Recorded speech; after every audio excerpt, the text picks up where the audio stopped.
é uma representação psíquica do instinto orgânico, do desejo, certo? O que é muito interessante que Freud observa é a diferença dessa sexualidade no ser humano e nos animais, ok? Os animais, na verdade, a agressividade sexual cognitiva, ela está ali preservada, né? E quando a gente fala de ser humano, a gente tem essa sexualidade não presa ao instinto, tá? Essa sexualidade é como se ela tivesse em todos os nossos poros, as nossas partes, né? A própria sexualidade vai acabar mais tarde definindo, inclusive traços de personalidade nossos, condutas, ok?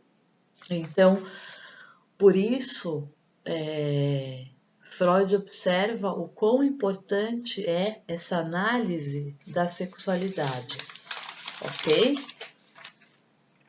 Então, no ser humano, ela vai desenvolver funções e atingir pensamentos, tá? É uma sexualidade que não é presa ao instinto, como a gente falou, né? Existe um desgrudamento, essa sexualidade tá latente, tá solta. Piaget, ele já vai afirmar que o ser humano nasce desprovido da capacidade de se desenvolver e precisa aprender a se defender, né? Que é diferente dos animais que a gente percebe que já tem esse instinto, né? Mais agressivo. Então, é uma pulsão sexual que se desloca, ela está livre no corpo. E aí, o Freud cria etapas dessa sexualidade, ok?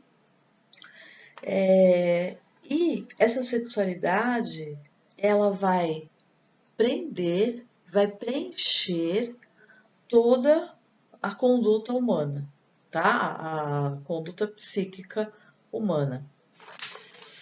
Então, o desenvolvimento sexual bem resolvido, a pessoa não vai ter parafilias ou grandes fetiches quando toda essa questão da sexualidade passa pelas fases e não há retenções, né? Não há sobras também que ficam ou fixações dessas fases e também a fase edípica é muito bem trabalhada. Aí Freud diz que essa sexualidade vai ser normal. Quando nós temos fixações nessas fases, já podem ocorrer realmente tipos de sexualidade perversa, neurótica, ok? Então, olha, uma sexualidade organizada é uma sexualidade colocada nos eixos do complexo de Édipo, né? Isso ele fala. Agora, se a gente pensa na fase oral, né? A primeira fase. O que acontece com o bebê, né? Esse prazer realmente do seio, o prazer de morder, o prazer de comer, esse já é um prazer sexual. Freud já disse, aqui já existe sexualidade, ok? Então a gente não escapa disso.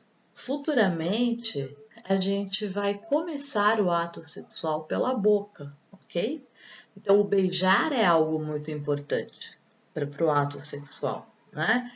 E por que a gente não faria isso de outra forma, né? É a boca com a boca. É porque isso ficou dessa sexualidade, ok? Quando existe uma questão não resolvida nessa fase, aí são pessoas que vão fumar demais, comer demais, tá? Tem o uso realmente dessa boca para uso exagerado, tá? Até mesmo uma fixação no sexo oral, uma fixação mesmo, algo exagerado, ok? E aí é interessante que existe traços de personalidade quando a gente percebe que essa fase também não foi passada de forma correta. E aqui a gente pode citar a ganância, a apatia, a anorexia, o comer demais e todos os transtornos alimentares, tá? Então, tudo isso vem dessa fase. Depois a gente tem a fase anal, muito importante também, é onde a gente tem a evacuação, a liberação, que também gera um prazer, e é um prazer sexual, né? E aí, o que acontece? Obviamente, com o tempo, esse é um tipo de fase que vai sendo reprimida, né, no ser humano. Geralmente é uma fase que vai sendo reprimida e abandonada. Agora, quando o ânus ele toma conta, então existe uma questão nessa fase de fixação anal, tá?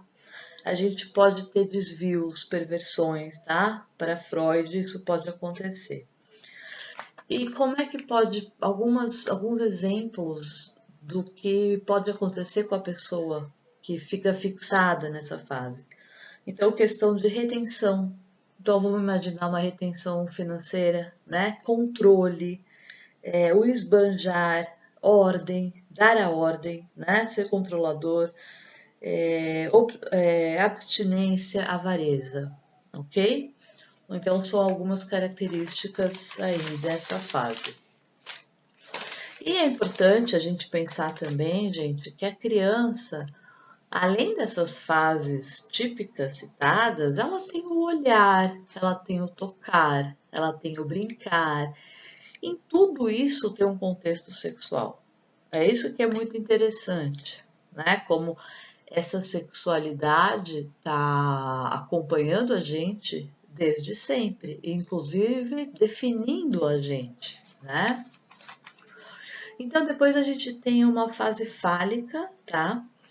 Que ela deixa de ser anárquica e se direciona a um objeto, a um parceiro, tá? Então, aqui todos os instintos perdem força e vão para os genitais. E aí existe a escolha do objeto. E aqui é muito importante, porque é nessa fase que vai acontecer o complexo de Édipo, aonde o menino vai querer tomar o lugar do pai para ter uma relação sexual com a mãe e a mãe vai querer ter uma relação com o pai, ok? Então, aqui é muito importante que isso tudo seja bem resolvido, tá?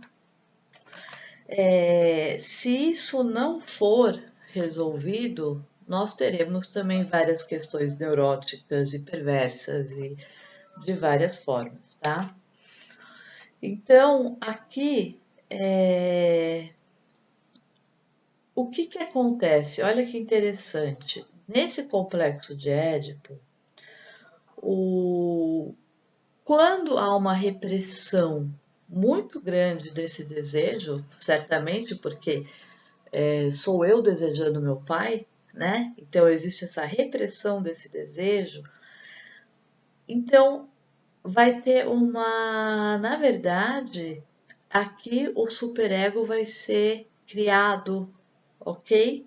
Como esse sensor, né? Então existe o superego por causa dessa imposição, dessa impossibilidade parental, essa impossibilidade desse incesto, ok?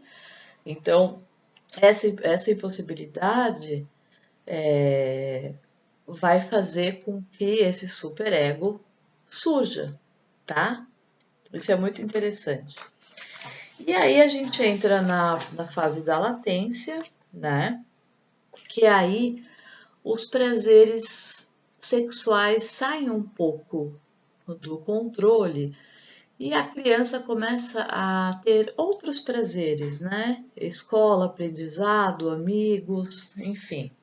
E isso vai até 11, 12 anos, aonde a gente vai ter aqui a fase genital, tá? Então, pessoal, isso é muito importante, essas fases todas são muito importantes, né? para a gente compreender, quando a gente trabalha essa questão da sexualidade, para a gente realmente compreender o que ficou, o que faltou numa fase, o que ficou fixado nessa fase, aonde não deu certo, né? E isso vai definir compulsões, traços de personalidade, desejos, perversões, neuroses, ok? Então, olha essa importância dessa sexualidade, ok? Como realmente é muito importante. E sempre importante pensar nesse superego, né?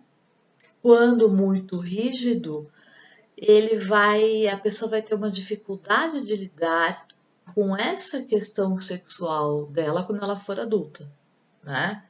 Vai ter uma repressão.